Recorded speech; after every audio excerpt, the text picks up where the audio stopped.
नमस्कार दर्शकों, आज एक बार फिर से एसकेएस न्यूज़ की टीम पहुंची है भोपाल संभाग के जिला राजगढ़ के अंतर्गत आने वाले ब्यावरा शहर में। जी हाँ दर्शकों, आज एक बार फिर से संत रामपाल जी महाराज जी के सानिध्य में एक दिवसीय सत्संग समागम रखा गया ब्यावरा में। तो आइए हम जानते हैं यहाँ पे सत्संग रखने का उद्देश्य क्या रहा है यहाँ के लोगों का। तो आपको आगे लेके चलते हैं और हम जानते हैं उन लोगों की। हम पहुँचे हैं यहाँ पे सत्संग पंडाल के अंदर जहाँ पर पुस्तकों का इंस्टॉल लगा हुआ है। आइए हम यहाँ पे जानते हैं ये पुस्तकों का इंस्टॉल किस लिए लगा है और आखिरकार यहाँ सत्संग करने का क्या उद्देश्य रहा है। नमस्कार। हाँ नमस्कार। ये इतनी सारी पुस्तकें रखी है, किस लिए रखी है यहाँ पे? ये प्रचार के लिए रखी है। क्या प्रचार है? ये सभी शास्त्र से प्रमाणित पुस्तक है, इसीलिए सेवा कर रहे हैं। आपका कहने का मतलब मानव समाज को कोई संदेश पहुँचाना। संदेश तो किससे संबंधित संदेश पहुँचाना चाहते हैं? इस प्रकार से जैसे सच्चा ज्ञान, जी सर, सच्चा ज्ञान हम भोगाना चाहते हैं, सब में लगे हुए, तो उसमें से सब शास्त्रों का ज्ञान निचोड़ कर इनमें दिया हुआ है इस पुस्तक को। ये स्टॉल वैसे ही हर जगह लगाया जाता है या फिर किस सत्संग के माध्यम से लगाया जाता है? ये हर सत्संग में लगाया जाता है। और सत्संग का उद्देश्य क्या रहा है सर आपका? उद्देश्य सत्संग का यही है कि सबको, मानव को, सबको सत्संग का ज्ञान समझाए, उनको भी प्रेरणा होए, वो भी नाम दिख चले, परमात्मा से जुड़े। अभी तो आपके संत जो कि संत रामपाल जी महाराज है जो जेल में हैं, तो इसके विषय में कुछ कहना चाहोगे आप? संत रामपाल जी महाराज जेल में क्या है, वो तो शास्त्र में ज्ञान बता रहे हैं, सबको अच्छा नहीं लग रहा है। ब्रह्मा विष्णु महेश के ये बता रहे हैं, उनका जन्म मरण मृत्यु बता रहे हैं, लेकिन उनके शास्त्र में ऐसा लिखा है कि उनका जन्म मृत्यु होता है। से मिली, जहाँ भी गए उन्होंने यही कथा सुनाई। क्या कर रहा है बेटा? कि इंजीनियरिंग कर रहा हूँ। अको अच्छा, क्या लगेगा? जेई लगूंगा। कोई कहे मैं STO लगूंगा। अच्छा, हमारे गांव में एक लड़का था भाई फलाने का सर, वो जेई लगा था, उसने एक कोठी वहाँ बना ली और एक प्लाट खरीद लिया और उसने न्यू कर लिया। तो हमने फिर वही सोच हो जा BCA बनावांगे, जेई लग के या SDO लग के। तो वो इंजेक्शन लग गए तो हम उधर प्रेरित हो गए, अरे ज्ञान सुनाएंगे भगवान का तो हम इधर दृढ़ हो जाएंगे। वो तो हमें जहर दिखाई देगा, कोठी और बंगला में सारा जीवन नाश कर देना, मामूर्ख व्यक्ति का काम दिखाई देगा। तो इसी प्रकार सत्संग में आने से, इस ज्ञान को बार बार सुनने से आपको दृढ़ता आएगी।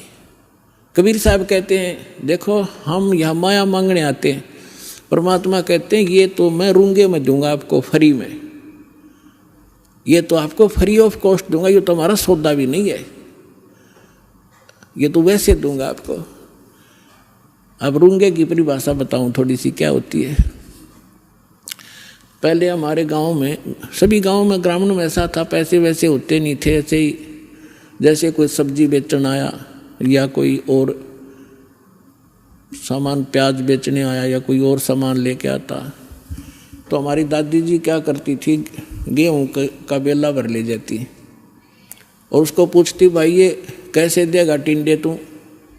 वो कहता जी गेहूं के 2 बार दूंगा। बोला तोल दे। और जब तो सौदा तो कर लिया गेहूं का, 2 बार तुलवा लिए, 1 किलो के 2 किलो ले लिए, किलो गेहूं के बराबर। फिर यूँ क्या करती, भाई रूंगा और दे। रूंगा माने बिना बगैर सौदे में अलग आइटम, वो एक आधा टिंडा ठाका और घेर देता, ले दाई रूंगा ना भाई, थोड़ा और देख दो, वो देख दो और घेर देता, बुढ़िया राजी हो जाती।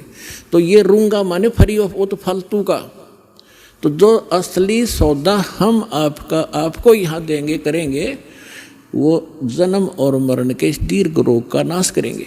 और जो आप यहाँ मांगने आते हैं तो रूंगे में देंगे आपको, अगले हो जा राजी। जो संसारिक संपत्ति जो आपको आवश्यक होगी और आपके कष्ट जो आपके ऊपर संकट आ रहे हैं तो रूंगे में ठीक करें, कबीर भगवान हमारे। और असली दुख तो आपका, असली सौदा तो ये है जो आपका जन्म मरण का रोग काटेंगे, जो पृथ्वी पर इस ब्रह्मांड में कोई नहीं कर सकता इस काम को। 2 सतलोक आश्रम बरवाला जिला, ये सारा हरियाणा में आपको आज उपलब्ध है।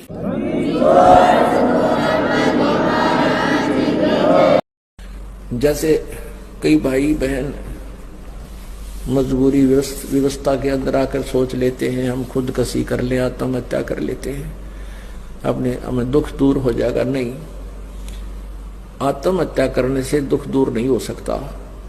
यो शरीर तो दूर हो सकता है, विष खा लेने से, फांसी लगा लेने से शरीर तो नष्ट कर दिया आपने, लेकिन दुख तनों का नहीं रहेगा। फिर गधा बन गए, गधा बन गया जाते लट्ठम लट्ठा, फिर बता के सुख होया।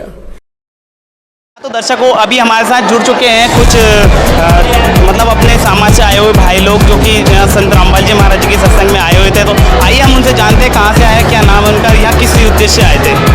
सर नमस्कार। नमस्ते। क्या नाम है सर आपका? देवी सिंह सरपंच ग्राम। सर कहाँ से आए? मानकी से। मानकी से आए। यहाँ किस लिए आए? सत्संग सुनने के लिए, उसका आनंद लेने के लिए आए थे। यहाँ पे आप सत्संग सुनने आए तो यहाँ सत्संग में आपको क्या कैसा लगा? यहाँ पे मतलब बहुत ही अच्छा इनका समागम कार्यक्रम होता है, बहुत अच्छा लगता है देखने में। एक दूसरे से मिलना भी हो जाता है और 2 मिनट बातचीत हो जाती है। और यहाँ पे जो संत रामपाल जी महाराज अपने सत्संग के माध्यम से कुछ बातें बताते हैं, क्या वो शास्त्र प्रमाणित है या नहीं? इन सब कुछ शास्त्र प्रमाणित है। वैसे ये जो समाज में असामाजिक तत्व होते हैं उसको दूर करने की प्रेरणा देते हैं।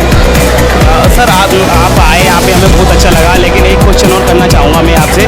जैसे कि आए दिन संत रामपाल जी महाराज के अनुयायियों का लोग विरोध करते रहते हैं कि भाई आपके संत ऐसे हैं, आपके गुरुजी ऐसे हैं, तो आपको कुछ यहाँ पे आने के बाद ऐसा लगा कि भाई यहाँ के लोगों का शिष्टाचार कुछ गलत लगा या फिर कुछ जर्दा बीड़ी करते हुए नजर आया? नहीं, ऐसा कुछ भी नहीं है। यहाँ पे जो भी नशा पत्ता कोई भी भगत नहीं करता है और बिल्कुल सदाचार का जीवन यापन करता है। यहाँ पे इनकी रहन सहन कैसी लगी आपको? बहुत अच्छी है। भाव प्रेम एक दूसरे से बिल्कुल, कोई यहाँ भेदभाव नहीं होता है। आगे से आप सत्संग में आया करोगे इससे? बिल्कुल। आप उपदेश लेना चाहोगे संत रामपाल समय के अनुसार देखेंगे जो भी, जहाँ में अगर हमें अच्छा लगेगा तो बिल्कुल लेंगे। धन्यवाद सर आप।